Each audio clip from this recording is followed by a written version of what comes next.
যুগপুরুষোত্তম পরম প্রেমময় শ্রী শ্রী ঠাকুর অনুকূল চন্দ্রের শ্রীচরণ আমার শতকোটি প্রণাম। পরমারাধ্যা জগৎ জননী শ্রী শ্রী বড়মায়ের শ্রীচরণ আমার শতকোটি প্রণাম। পরম পূজ্যপাদ শ্রী শ্রী বড়দার শ্রীচরণ আমার শতকোটি প্রণাম। পরম পূজ্যপাদ আচার্যদেবের শ্রীচরণ আমার শতকোটি প্রণাম। অবিন্দাসহ ঠাকুর পরিবারের সকলকে আমার কোটি কোটি প্রণাম। যারা ইউটিউবের মাধ্যমে আমাকে শুনছেন, সকল ভক্তিমতী মায়েদের এবং ইষ্টপ্রাণ দাদাদের আমার অন্তঃস্থল থেকে আনন্দিত জয়গুরু প্রীতি ও শুভেচ্ছা রইল। আশা করি আপনারা সকলে ভালো আছেন এবং ঠাকুরের কাজ নিত্য নিয়মিতভাবে এইভাবেই করে যাচ্ছেন। সকলে ভালো থাকুন এবং ইষ্ট কাজে নিজেকে ব্যস্ত রাখুন। আজকে শুরু করছি একটা বিষয়। জানি না মানুষের কত প্রশ্ন থাকে, বহু প্রশ্ন। তাই সাধারণ মানুষকে নিয়ে হোক বা ভগবানকে নিয়ে হোক, যখন পুরুষোত্তম শ্রীকৃষ্ণ এসেছিলেন এবং যুগপুরুষোত্তম এবং মর্যাদা পুরুষোত্তম রামচন্দ্র এসেছিলেন, তখনও শুনেছি যে কত লোকের কত নানাবিধ প্রশ্ন তাদের নিয়ে। এবং এই কলিযুগে এসেছেন যুগপুরুষোত্তম পরম প্রেমময় শ্রী ঠাকুর অনুকূলচন্দ্রের জীবোদ্ধারের জন্য।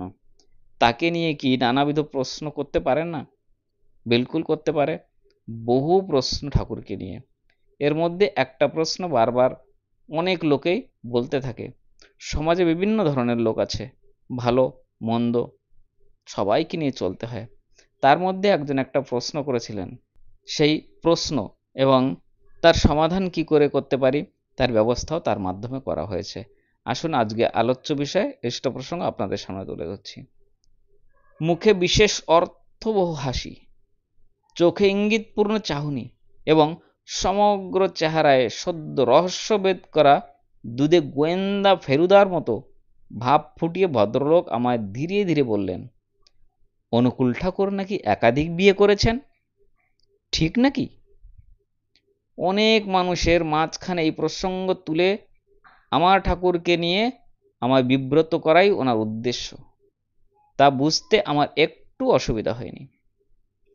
আরে আপনিও জানেন, এইটাই তো সমগ্র সৎসঙ্গীদের একমাত্র দুঃখ। শ্রী ঠাকুর কেন কমপক্ষে 1000খানা বিয়ে করলেন না? ঠাকুর যদি 1000টা বিয়ে করতেন তবে আজকে পৃথিবীর অবস্থায় অন্যরকম থাকতো। মানুষ এত পশুবৎ বিধর্মী, দুরাচারী, ব্যক্তিত্বহীন, ধ্বংসপ্রিয় থাকতো না। শ্রী ঠাকুরের 2 স্ত্রীর গর্ভজাত সন্তানদের স্বাভাবিক ব্যক্তিত্ব, চরিত্র, ইষ্টপ্রাণতা, দেবত্ব সুলভ আচরণ, নেতৃত্ব সারা পৃথিবীর কয়েক কোটি মানুষের মধ্যে ঠাকুরের সৎনাম বিতরণ করে তাদের জীবনকে সুন্দর করে তুলতে সাহায্য করছে। যদি ঠাকুর 1000টা বিয়ে করতেন, পৃথিবীটা কোন জায়গায় গিয়ে পৌঁছতো একবার ভাবেন তা। ভদ্রলোক ঠিক খুশি হলেন না আমার উত্তরে। তারপর আমি বললাম, দাদা, ঠাকুরের বিয়ে নিয়ে পরে কথা বলছি। আপনি শ্রী শ্রী ঠাকুরের যে কোনো 2টো বাণী যদি আমায় বলে শোনাতেন তবে আমি খুব খুশি হব। ভদ্রলোক একটু ইতস্তত করতে লাগলেন। আমি সাথে সাথে ওনাকে স্বস্তি দেওয়ার জন্য বললাম, দাদা ঠিক আছে, বাণী বলতে হবে না। বিয়ে ছাড়া শ্রী ঠাকুরের জীবনের অন্য যে কোনো 2টো ঘটনা বলুন, যে কারণে তিনি বিশ্বজোড়া এত মানুষের হৃদয়ে পূজিত হচ্ছেন। কোটি কোটি মানুষ তার চরণাশ্রিত হয়েছে। শুধু একাধিক বিবাহের কারণে নিশ্চয়ই তিনি এত মানুষের হৃদয়ের সিংহাসনে প্রতিষ্ঠিত হননি। সারা বিশ্বে কয়েক কোটি মানুষ তাকে গুরুরূপে গ্রহণ করেছেন, তার নামে পাগল পারা হয়ে ছুটছেন। এই মানুষগুলির মধ্যে অন্তত কিছু মানুষ তো আপনার চেয়ে জ্ঞানে, বুদ্ধিতে, শিক্ষায়, সংস্কারে শ্রেষ্ঠ আছে, তাই না? শ্রী শ্রী ঠাকুর একাধিক বিবাহ করেছেন, এই বিষয়টা নিশ্চয়ই তারাও জানেন। তবে কেন তারা শ্রী ঠাকুরের চরণতলে জীবন অর্পণ করেছেন কখনো ভেবেছেন? রহস্যটা কোন জায়গায়? আপনি আরেকটা বিয়ে করে দেখুন তো। এক বউ নিয়েই হিসমিস খাচ্ছেন, আরেক বউ ঘরে নিয়ে আসলে আপনি কতটুকু শান্তিতে দিন যাপন করতে পারেন দেখা যাবে না হয়। সমাজে আপনার মান সম্মান কতটুকু টিকে থাকে দেখা যাক। অথচ শ্রী শ্রী ঠাকুর বহু বিবাহ করা সত্ত্বেও তার চরণপ্রান্তে তৎকালীন সময়ের বহু খ্যাতিমান বরেণ্য ব্যক্তিগণ এসে জড়ো হয়েছেন দিনের পর দিন। বহু বিবাহ করা সত্ত্বেও সারা বিশ্বে তার প্রতিষ্ঠা প্লাবনের মতো ছড়িয়ে পড়েছে কত কত উচ্চশিক্ষিত বিদ্যজ্ঞ জ্ঞানী গুণী পণ্ডিত ভক্ত তার চরণাশ্রিত হয়ে নিজেদের জীবন ধন্য করছে। এর পেছনে কারণটা কখনো ভেবেছেন আপনি? নাকি শুধু বিবাহতেই আটকে আছেন? আপনি অবশ্যই আমার গুরুর সম্পর্কে জিজ্ঞাসা করতে পারেন, আপনার কৌতূহল থাকতেই পারে। সেক্ষেত্রে আপনি শ্রদ্ধা মিশ্রিত জিজ্ঞাসু ভাব নিয়ে আমার কাছে কিছু জানতে চাইলে আমি অবশ্যই তার যথাযথ উত্তর দেব। কিন্তু আপনার সাথে কথা বলে মনে হচ্ছে আপনি শুধু বিয়েতেই আটকে আছেন, এর বাইরে চিন্তা করার ক্ষমতা হারিয়ে ফেলেছেন। সেই ভদ্রলোক একটু লজ্জিত হলেন মনে হলো, কথা বাড়াননি আর। এরকম অনেক মানুষই আমাদের মাঝে রয়েছে যারা ভগবান শ্রীকৃষ্ণ গীতায় কি বলেছেন তার একটা লাইন ও মুখস্থ বলতে পারবেন না, গীতার একটা পৃষ্ঠ উল্টে দেখেননি কখনো। শ্রীকৃষ্ণকে সারা পৃথিবীর কোটি কোটি মানুষ কেন পূজা করে সেই বিষয়ে কোনো কৌতূহল নেই, কিন্তু শ্রীকৃষ্ণ গোপীদের বস্ত্রহরণ কেন করলো, রাধার সাথে প্রেম কেন করলো, রাসলীলায় সখীদের সাথে কি করলো, সেই ব্যাপারে সাংঘাতিক কৌতূহল তাদের। ঠিক তেমনি শ্রী ঠাকুরের হাজার হাজার বাণীর মধ্যে দুইটা বাণীও জানে না। সারা পৃথিবীতে এত দ্রুত দাবানলের মতো ঠাকুরের ভাবধারা কেন ছড়িয়ে পড়ছে সেই বিষয়ে কোনো কৌতূহল নেই। মানুষ কেন পাগল পাড়া হয়ে আছেন তার পানে ছুটেছে সেই বিষয়ে জানার কোনো আগ্রহ নেই, কিন্তু ঠাকুর কেন বহু বিয়ে করলো সেই বিষয়ে জানতে খুব আগ্রহ। তার একটা বিশেষ কারণ হলো সেই সব পণ্ডিতদের মেধা চিত্ত মনন সবকিছুই তাদের শিষ্ণের অগ্রভাবে সীমাবদ্ধ, আর সেই শিষ্ণগত কৌতূহল নিয়েই মহাপুরুষদের জীবনকে দেখতে চেষ্টা করেন। প্রত্যেক মহাপুরুষ বা অবতারগণের জীবন ও আচরণকে আমরা দুই রকম দৃষ্টি দিয়ে পর্যালোচনা করতে পারি এবং তদনুযায়ী ব্যাখ্যা করতে পারি। যদি ভক্তি ও শ্রদ্ধা মিশ্রিত কৌতূহল নিয়ে দেখি তবে তাদের জীবন ও আচরণ আমার জীবনের অনেক অন্ধকার ঘুচিয়ে মনে এক নিরাবিল আনন্দের সঞ্চার করবে, তাকে অনুসরণ করে জীবনকে আরো উন্নত করতে সাহায্য করবে। আর যদি প্রবৃত্তি রঙ্গিল মন সংকীর্ণ দৃষ্টি নিয়ে নিজের মন বিচার বুদ্ধিকে শিষ্ণের অগ্রভাগে আবদ্ধ রেখে বিচার করতে যাই তবে আমি তাকে আমার মতোই দেখব। তাদের প্রতিটি আচরণে আমার বৃত্তির খোরাক দেখতে পাবো। তাই হয়তো কথায় বলে কৃষ্ণ কেমন যার মনে যেমন। বিয়ে কি? বিয়ের উদ্দেশ্য কি? বিয়ে করে একটি নারীর জীবনের স্বামী হতে হলে কি যোগ্যতা থাকা প্রয়োজন সেই বিষয়ে কোনো ধারণাই নেই আমাদের মনে। তাই ঠাকুরের বহু বিবাহ নিয়ে বিশেষ সন্দেহজনিত আগ্রহ।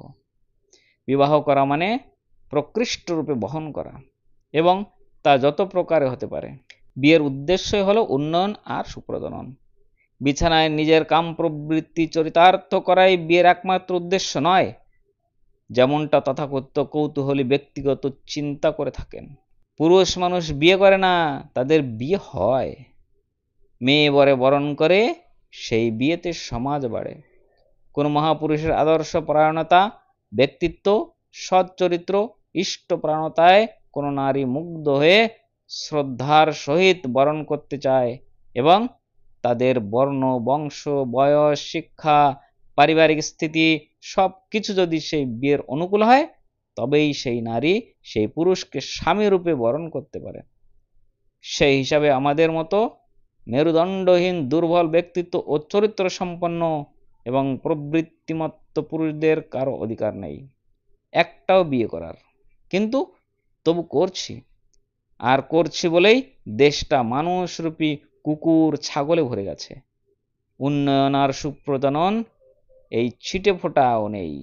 বড় বড় ডিগ্রি নিয়ে দেশটাকে লুটে পুটে খাচ্ছে।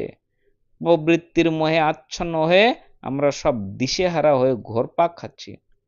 যদি স্বামী বিবেকানন্দ নেতাজি সুভাষচন্দ্র জগৎ সিং তাদের মতো ব্যক্তিত্বকে 8-10টা করে উপযুক্ত বিয়ে করানো যেত, আর তাদের জিন ও সংস্কারওয়ালা 20-25 জন সন্তান থাকতো, তবে দেশের অবস্থা অনেকটাই ভালো থাকতো। সব চোর বদমাশগুলি চতুর্দিকে এত মাথা চাড়া দিয়ে উঠতে পারতো না, কিন্তু দুর্ভাগ্য আমাদের তা হয়নি।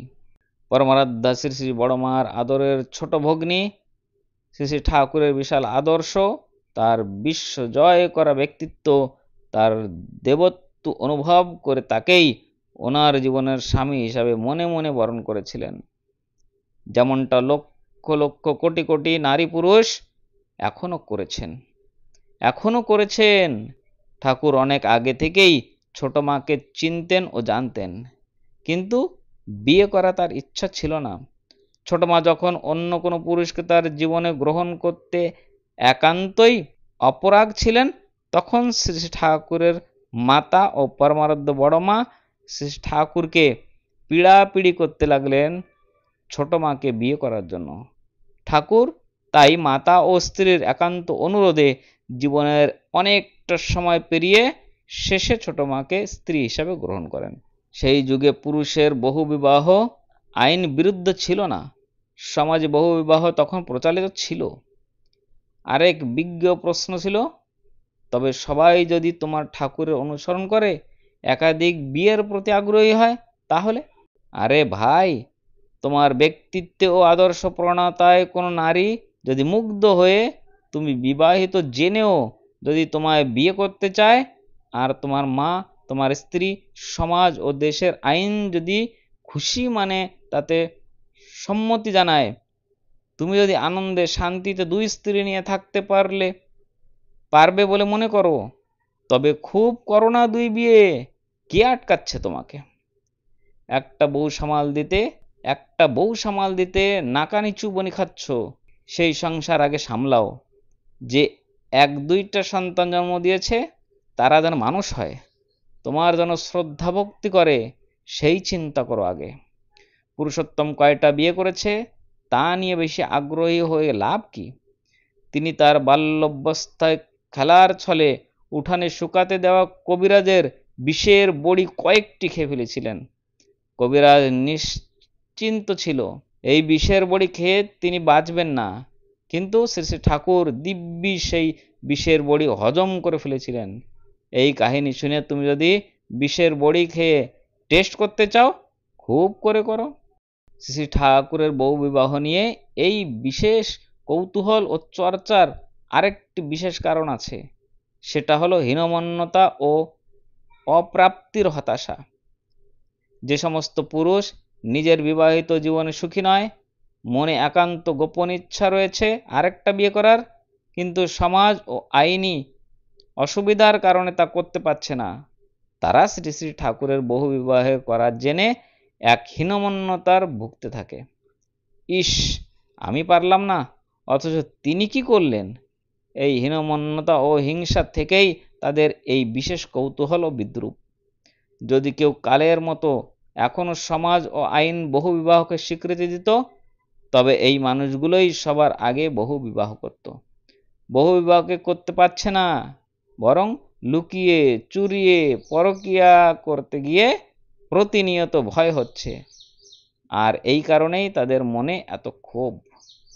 আর বিশেষ কিছু বললাম না, এটুকুই বলে আজকের প্রসঙ্গ এখানেই শেষ করছি। আর যদি কোনো প্রশ্ন থাকে আবার আরেকটা ভিডিওর মাধ্যমে তুলে ধরবো। আপনারা সকলে ভালো থাকুন, সুস্থ থাকুন। পরমপিতার রাঙা আতুল চরণে আপনাদের সকলের মঙ্গল প্রার্থনা করছি, এবং ইষ্ট কাজে সবসময় নিজেকে ব্যস্ত রাখুন, তাতেই আমাদের সকলের মঙ্গল, আমাদের জীবন ধন্য হয়ে যাবে। তাহলে আবার দেখা হবে একটা সুন্দর ভিডিওর মাধ্যমে। সুস্থ থাকুন, ভালো থাকুন। জয় গুরু, বন্দে পুরুষোত্তমম।